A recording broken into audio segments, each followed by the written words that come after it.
Assalamualaikum warahmatullahi taala wabarakatuh. Bagaimana orang lebaran?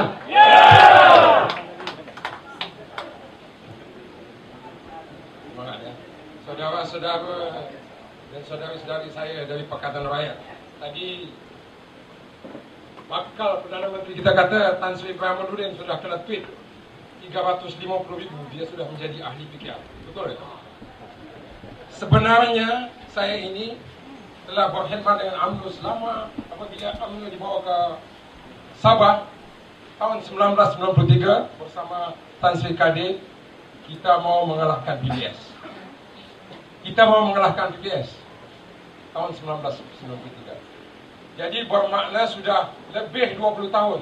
Tetapi kenapa hari ini saya meletakkan jawatan sebagai UMNO? Mengapa tuan-tuan dan puan-puan? Kerana semata-mata tidak ada keadilan. Itulah yang kita perjuangkan hari ini, yang saya ingin perjuangkan hari ini sebagai anak Labuan, untuk membantu anak Labuan, untuk membantu Sabah, untuk membantu Malaysia.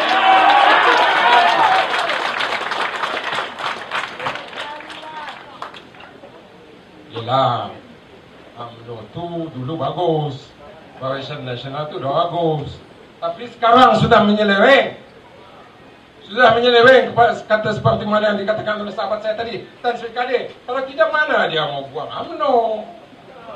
UMNO itu dulu bagus, tapi sekarang sudah rosak, sudah banyak penyelewengan.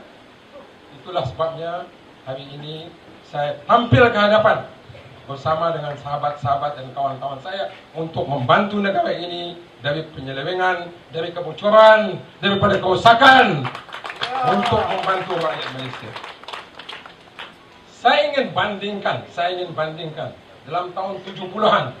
Dalam tahun 70-an, negara Malaysia ini adalah standing dengan Korea, standing dengan Taiwan, standing dengan Singapura, dan lebih maju lagi daripada rakyat negeri-negeri di Asia Tenggara.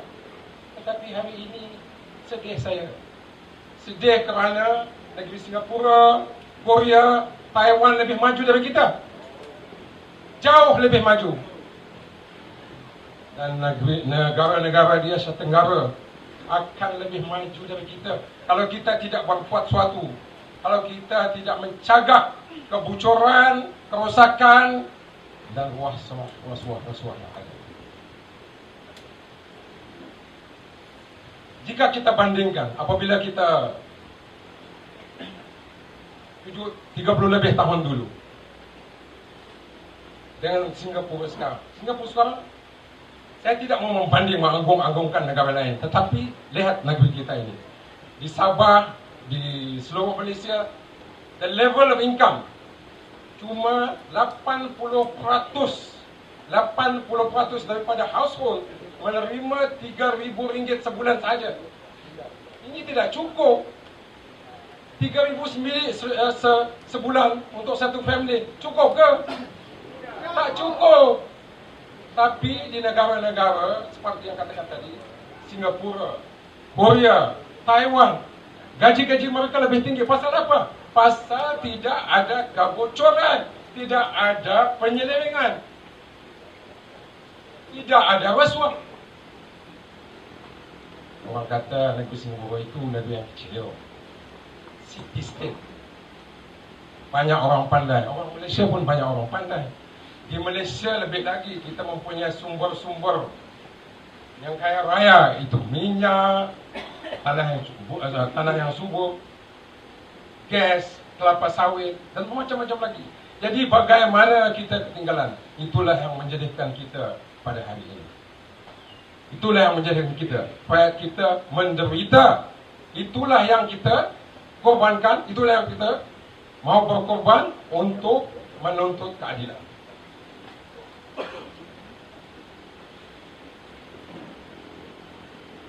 Dasar ekonomi baru, DEB, NEP, dipindahkan pula kepada NDP, lepas tu ETP, PPP, semua untuk mereka, bukan untuk membasmi kemiskinan dan membantu rakyat. Tidak, untuk mereka sahaja. Banyak kebocoran, banyaklah masuk poket. Jadi kita rakyat di sini ketinggalan. Saya bagi satu contoh lah. Apabila saya balik dari Australia dulu, tahun 70-an, gaji saya RM750. Sebagai apa itu, orang kerja. RM750, 35 tahun dulu. 7 bulan gaji, RM6.000 satu tahun. Saya boleh beli kereta sebaru, Toyota Corona. Tapi sekarang graduate yang sama cuma mendapat gaji RM2.000, RM1.800. Untuk membeli satu mobil, satu kereta, gajinya terpaksa 2 tahun. Jadi bermakna kita bertambah miskin. Purchasing power of kita bertambah kekurangan. Itulah yang kita fikir. Apa pasal kekurangan? Asal tidak lain tidak bukan kebocoran, korupsi. Itulah yang menyedihkan kita. 35 tahun. 35 tahun. Dan sepatutnya hari ini gaji kita, gaji orang Malaysia ini sekurang-kurangnya 4,000 sebulan. 4,000 sebulan bagi setiap kerja. Kerana apa? Kalau dibandingkan dengan Singapura, Taiwan, Korea, negeri-negeri yang standing dengan kita dulu, gaji mereka begitu, $1,300 per month. Tapi kita nak coba apa tu minimum wage RM900, $300. Di Sabah pula RM800. Ini miskin punya gaji. Bukan untuk membantu rakyat. Apabila rakyat miskin, senanglah dibagi subsidi. Kata dia miskin, tak apalah kita tolong. Kita bagi subsidi, kita bagi BRIM, bantuan rakyat satu Malaysia, RM500 kepada satu family yang cuma menerima pendapat mereka 3,000 sebulan. Pemandu saya tu di Kota Kinabalu.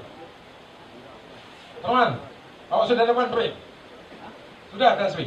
Saya sudah terima RM500. Jadi macam mana? Bagus juga ini kerajaan katanya. Bagus kerajaan katanya RM500. Saya katakan, teman, kau patut terima kasih kepada Pakatan, kepada Datuk Seri Anwar Ibrahim. Kenapa Tan Sri? Saya katakan kalau Pakatan tidak kuat, kalau Datuk Seri Anwar tidak kuat, RM500 akan hilang.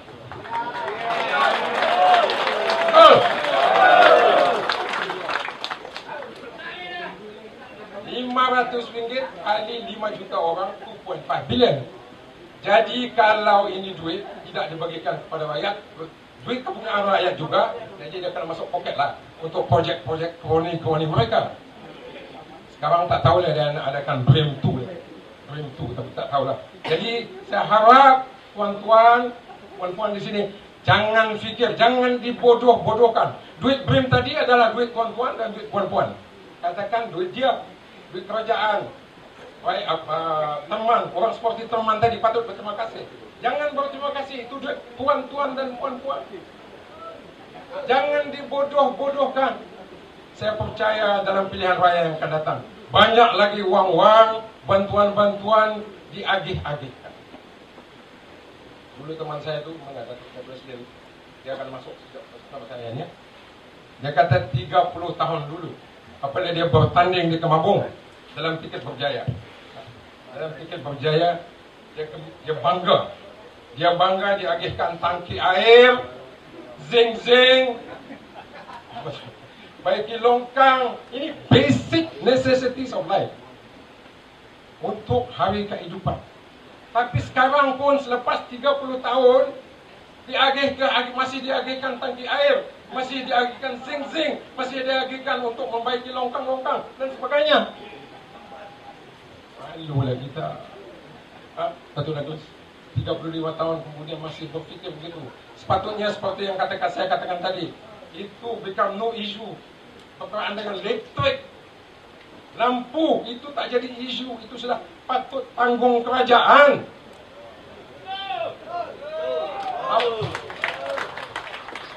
Apa yang jadi isu ialah untuk mempertingkatkan untuk mempertingkatkan kehidupan rakyat. Seperti saya katakan tadi, kalau tidak ada kebocoran, tidak ada rasuah, insyaAllah kita akan mendapat 4,000 ringgit sebulan. 1,300 US. Mereka kata ini kita akan capai Vision 2020 1,300 US tahun 20. Tak payah, itu tak akan tercapai kalau kebocoran itu masih berlaku. Jadi hari ini itulah perjuangan kita untuk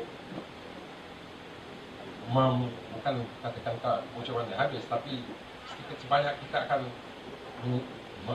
mencari keadilan untuk, kalau orang kata habis langsung, tidak jugalah. Untuk rakyat Malaysia ini, rakyat Labuan ini, rakyat Sabah mendapat satu pendapatan yang berkelanjutan.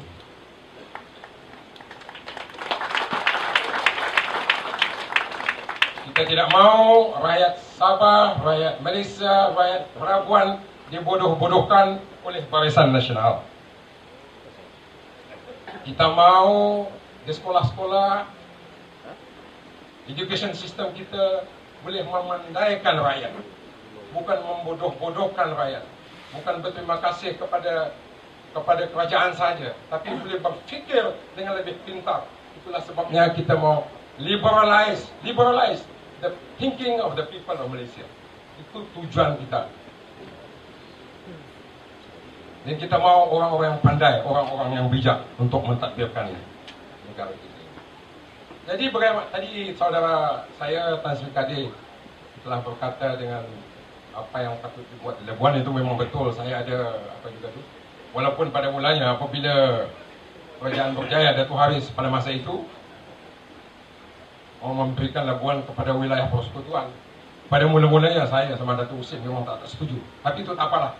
Itu adalah sudah satu jadi history, satu riwayat. Apa yang penting pada hari ini ialah untuk mempertingkatkan cara hidup orang-orang Labuan. Betul? Tidak lama lagi Labuan ini, Sabah dan Labuan akan mengeluarkan 500,000 tong sehari minyak. Demi 500,000 barrel of oil per day. Jadi maknanya itu separuh daripada Petronas. Separuh daripada Petronas. Jadi kita mau orang-orang Labuan mendapat pekerjaan. Banyak mendapat pekerjaan orang-orang Labuan. Begitu juga kita mau education hub atau tempat pelajaran dibuat di sini, universiti dibuat di sini. Seperti mana yang telah pernah saya katakan kepada kerajaan 20 tahun dulu atau kemarin. Saya kata bagus dibuat education hub Labuan ini. Masa itu pun Datuk Seri Anwar Ibrahim pun saya dah kata lupa. Kita lupa.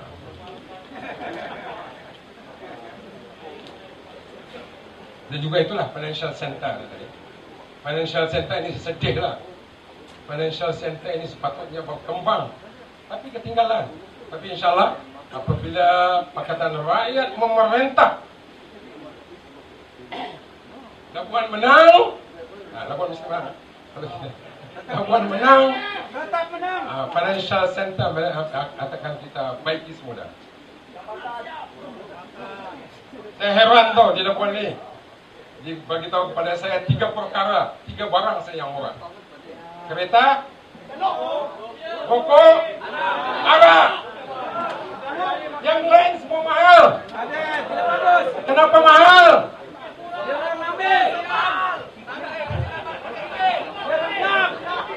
Barang-barang mahal, barang-barang makan mahal, semua mahal, robot mahal, listrik mahal, TV mahal.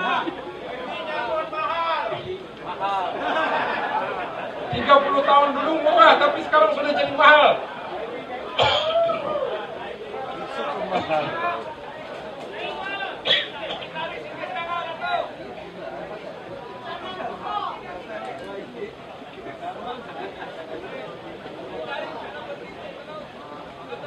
Jadi ini kita akan baiki, kita apa ya? InsyaAllah kita akan baiki semua. Tapi saya tengok yang saya sedih, hospital. hospital Labuan ini kalau saya tak silap di balance lapas sebanyak 800 juta ringgit dulu. Masa benar baik juga, tapi dia tak ada lah, dia kata tunda ini kata. 800 ringgit, 800 juta, tapi tak ada dokter. Sampai sekarang pun tak ada dokter. Orang Labuan kalau sakit terpaksa ke Kota Kinabalu. Susah. Kena naik feri.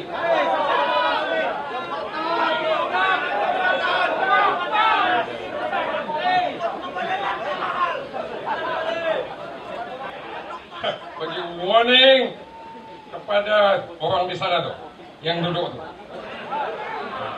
Kalau kita memerintah, Labuan memerintah, jambatan akan kita buat.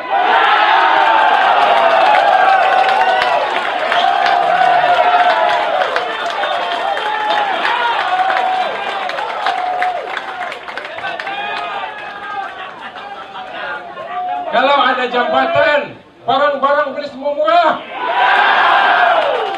Bila kita beli dari Kota Kinabalu, dari Menunggu, dari Sepitang, dari Sarawak, dari Limbang, dari Brunei, semua boleh. Itu yang mustahak sekali.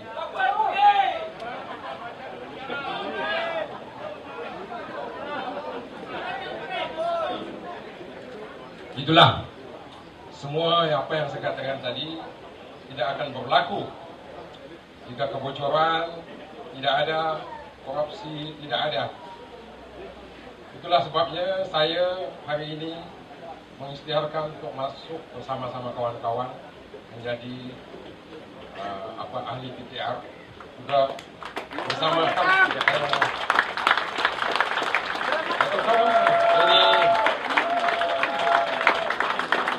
ini sahabat saya yang lama, Datuk Douglas Lim. Ini Datuk James Syed.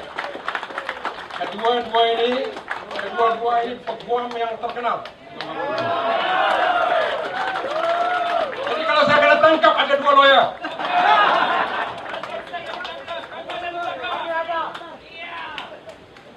Jadi ini Datuk Douglas Lim, seperti yang katakan tadi, masa berjaya dulu bertanding di Kemabung lah.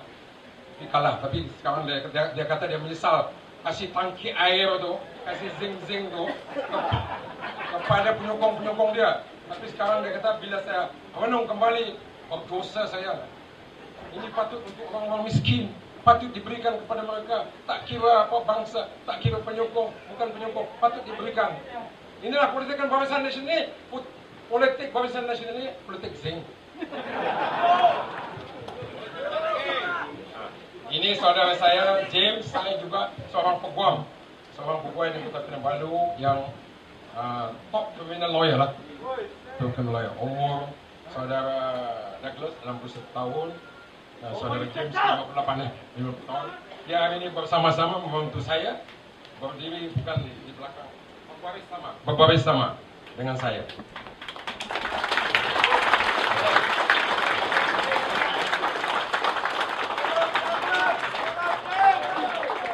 Pasal apa dia kata saya mau masuk Pakatan Rakyat ni.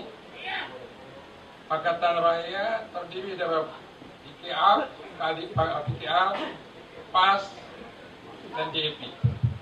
PKR itu Parti Adil, JAP Parti Demokratik, PAS itu pun Parti Adil secara unsur-unsur Islam. Jadi semuanya Parti Adil, dia berfakat, sentiasa berfakat. Barisan Nasional dia kata kita sudah lama berbaris. Sudah 50 tahun berbaris. Orang depan saja yang dapat, yang ampit. Orang belakang tidak ampit. Jadi orang belakang kena potong queue ampit. Dia boleh potong queue. Itulah dia barisan, perbezaan barisan dengan Pakatan Rakyat. Padang Tanjung Aru pun dia bilang dulu deh. Janji, itu janji. Kalah. Tak bertanding, dapat kita. Tukar dia. Dapat yang rumah. Jadi hari ini saya gembira lah. dapat meraihkan hari ini adalah Hari Malaysia. Hari Malaysia yang ke-49. Cuma selepas 47 tahun kita Malaysia ini perayaan Hari Malaysia dibuat di Kota Kinabalu apabila Pak Allah mengisytiharkan holiday. 47 tahun baru dia recognize Hari Malaysia. Tapi hari ini hari 49 Hari Malaysia, kita bersama-sama dengan pimpinan raya Datuk Seri Anwar Ibrahim dapat meraihkan Hari Malaysia. Dan dengan di Hari Malaysia inilah saya tadi katakan bersama-sama dengan sahabat saya tadi, Saudara Douglas Den dan James Chai. Bagi saya untuk menyertai politik ini, saya bukan sebenarnya orang politik, orang Kopat atau orang Kopat. Susah orang Kopat mau masuk politik. Masalah dia ada senang sikit. Jadi masuk politik ini masa dia susah sikit. Tapi apa boleh buat? Untuk berjuang, untuk membetulkan, untuk memberi keadilan, kita berjuang sama-sama. Boleh! Untuk Labuan, ya. Tapi untuk akhirnya saya ingin memberi penghargaan lah. Saya katakan tadi, nak masuk politik dari Kopat ke masuk politik ini susah. Jadi orang yang pertama mendukung saya istri saya, Puan Sri Jamilah.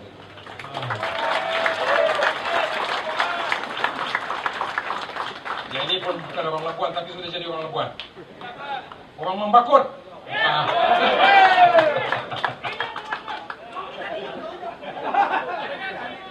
Anak-anak saya juga, saya ada mempunyai 4 orang anak lelaki.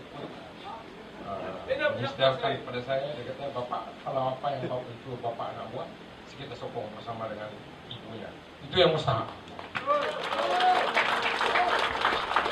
Jadi saya ucapkan ribuan terima kasih kepada mereka. Saya tidak lupa juga untuk mengucapkan ribuan terima kasih pada saudara saya, Datuk Husin tadi.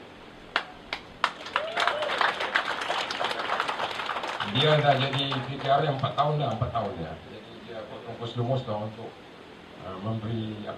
menjayakan majlis hari ini dan memberi perangsang juga kepada saya, kawan lama saya. Jadi kalau saya marah sikit, dia kasih sejuk. Pasal umur dia 70 tahun, saya baru 60 lebih tahun. Jadi saya angkat abang saya. Tidak ketinggalan saya ucapkan ribuan terima kasih kepada saudara Simsudin, itu Ketua Cabang Labuan, yang bertungkus lumus untuk menjayakan majlis pada hari ini. Dan kawan-kawan setelah dari DAP dan dari PAS, Saudara Ajamil, saya ucapkan ribuan terima kasih. Sebelum saya mengakhiri kata saya, pernah saya cakap kata, untuk menjadi ahli politik ini, untuk dipilih susah. Dulu saya sebagai seorang Kopat, kerja saya, salah satu daripada kerja saya lah untuk menemuduga orang, menemuduga siano, menemuduga situ. Senang. Lepas itu kita pergi kerja. Sekarang kita mau ditemuduga oleh 24,000 orang Labuan. Sokong orang Labuan. 24,000 sokong semua. Oh, boleh. Jadi akhir kata, untuk pengetahuan, orang Labuan sudah tahulah. Tapi bukan orang Labuan, ada satu pantun. Pantun Labuan. Orang Labuan tidak tahu pantun Labuan. Labuan tidak berbukit. Ada bukit di batu orang. Betul? Budi Tuan bukan sedikit. Dari dahulu sampai sekarang. Sekian, terima kasih. Assalamualaikum.